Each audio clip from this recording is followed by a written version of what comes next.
Did the rule of two end the Sith? I never knew this, but there is literally endless discussion and debate all over the interwebs on this. From YouTube to Reddit, it's the topic of many a vicious nerd argument. And after hours of Star Wars history research over the past few months, I can say with 100% certainty that the rule of two did not lead to the end of the Sith Order. And I can prove it. I'm Walt, the most gangster nerd on YouTube, and I'm proving to you how the rule of two did not end the Sith. The fact that you are on YouTube watching this video assures me of the fact that you have not been under a rock and are aware of Star Wars, and good for you. That being said, in Return of the Jedi, Darth Vader rescued his son Luke and threw Darth Sidious to his death, mortally injuring himself in the process, and with both of them dead, the Sith Order at this point ceased to exist. But was this a result of the rule of two? Actually, no. But in order for that to make sense, a little history may be needed. Roughly 1,000 years before A New Hope, the former Sith Empire was destroyed. The Jedis had mistakenly thought the entirety of the Sith Order had been wiped out. But one lone Sith remained, Darth Bane, the actual architect of the Sith destruction via thought bomb, but that's a long story for another day. The newly singular Dark Lord had spent years studying ancient Sith history, and most importantly the holocron of the ancient Darth Revan, from which he learned many things, most importantly, the lesson that it is foolish for a Dark Lord to take more than one apprentice, as multiple less powerful apprentices would simply team up to take out the more powerful master, thus leaving less powerful Sith moving forward and weakening the Order overall. Along with that, Darth Bane despised the former Sith Empire's ruling body, the Brotherhood of Darkness, which, as far as he was concerned, had been leading the Sith Empire in a way that would only lead to its inevitable destruction. As the way of the dark side is competition and strife, with only the strong surviving, the Brotherhood decided to ignore that tenet and viewed each other as equals, thus limiting the Sith as related to their power of the dark side. So to guarantee the long-term survival and ensure that only the strongest survive, Darth Bane instituted the rule of two. No more than two Sith will exist at any one time, a master and an apprentice. A master to embody the power, and an apprentice to crave it, with the apprentice learning all they can and becoming stronger and more powerful until eventually surpassing and killing the master, and then taking an apprentice of their own to continue the cycle. And to add to this, the Sith were to remain in the shadows and in secrecy.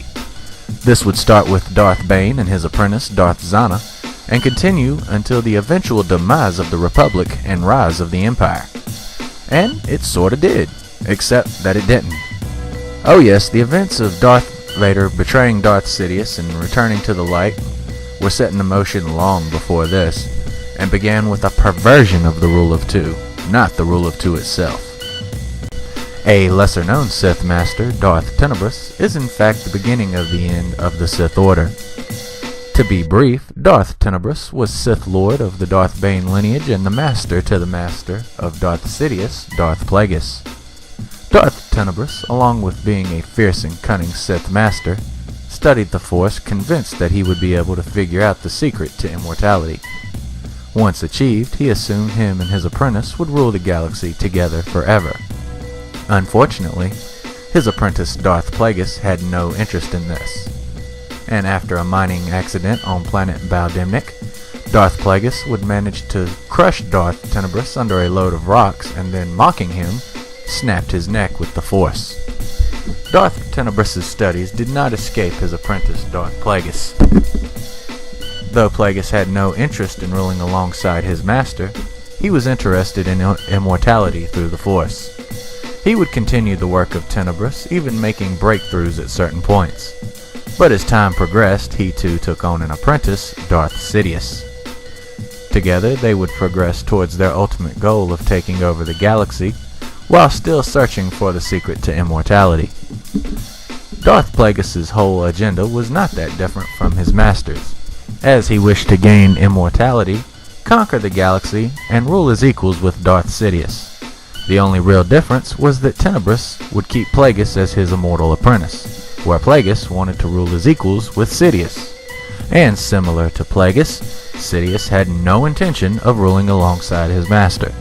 In time, Sidious would find that he had no further use for Plagueis and would kill him, attacking him in his sleep and torturing him to death with Force lightning, and then taking on Anakin Skywalker as his apprentice, Darth Vader, and we all know what happened from there. Did you notice something? After immortality became a priority of not one but two Sith Masters, they seemed to completely forget that they were in the Sith Order, which for almost 1,000 years was built on the apprentice killing the master, a detail you would think they would be aware of, seeing as they had both been apprentices and killed their masters and assumed their roles in compliance with the rule of two. Now, why they couldn't foresee the ambitions of their apprentices? It seems they expected an endless loyalty from their apprentice, which naturally flew in the face of the rule of two, as their apprentice's main purpose was to learn everything they could from the master, and then kill them as they became more powerful than the previous master, thus assuring the Sith Order continuation. However, after Darth Tenebrous began studying the Force and saw there was a chance at immortality, be it through Maxichlorians or becoming the Chosen One, the prospect of immortality was more than Tenebrous could withstand, and instead of advancing the Order and trying to achieve the final goal, he believed that this power that would result from his manipulations would be all that was needed. This completely ignores the role of the apprentice. After Plagueis finally decided he had no interest as ruling forever as an apprentice to his master, he killed him and began his own reign as Sith Lord, all the while continuing his studies of the Force and trying to accomplish the same thing, becoming immortal and ruling forever, tweaking it a little so that him and Sidious would rule together as equals. Now, as previously stated, equals and stagnation are the antithesis of dark side philosophy. So naturally, an ambitious and powerful apprentice is going to have no interest in this, as it is their goal to become stronger than their master. But it does not end there, as Sidious himself did take on an apprentice, Darth Vader. However, he had no intention of sharing power or allowing his power to be taken. His intention was his sole rule of the galaxy forever.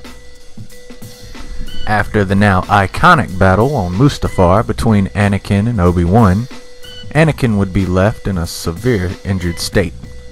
Sidious would find and rescue Anakin and have him treated, for lack of a better word, and give him his now iconic suit.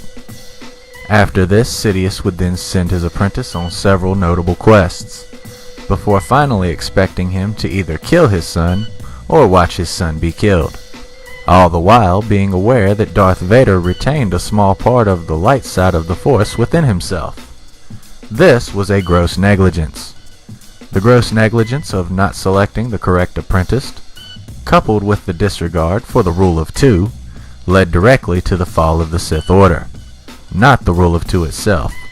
After Tenebrous first came up with the idea of pursuing immortality as opposed to following the rule of two, and implanted it upon Plagueis, who would inevitably do the same with Sidious, the Sith were doomed. It would only require time and the right agent of destruction, the final Sith Lord, Darth Vader, who, upon killing Darth Sidious, actually brought balance to the Force, just as prophesied. If the Sith had stuck to the rule of two, all of this could have been avoided. But then, we would not have Star Wars. But hey, that's just a theory. A really long, abstract, overthought theory. Tell me if you agree, disagree, hate it, love it, find it sexy. Tell me in the comments below. I'm Walt, the most gangster nerd on YouTube, and may the Force be with you.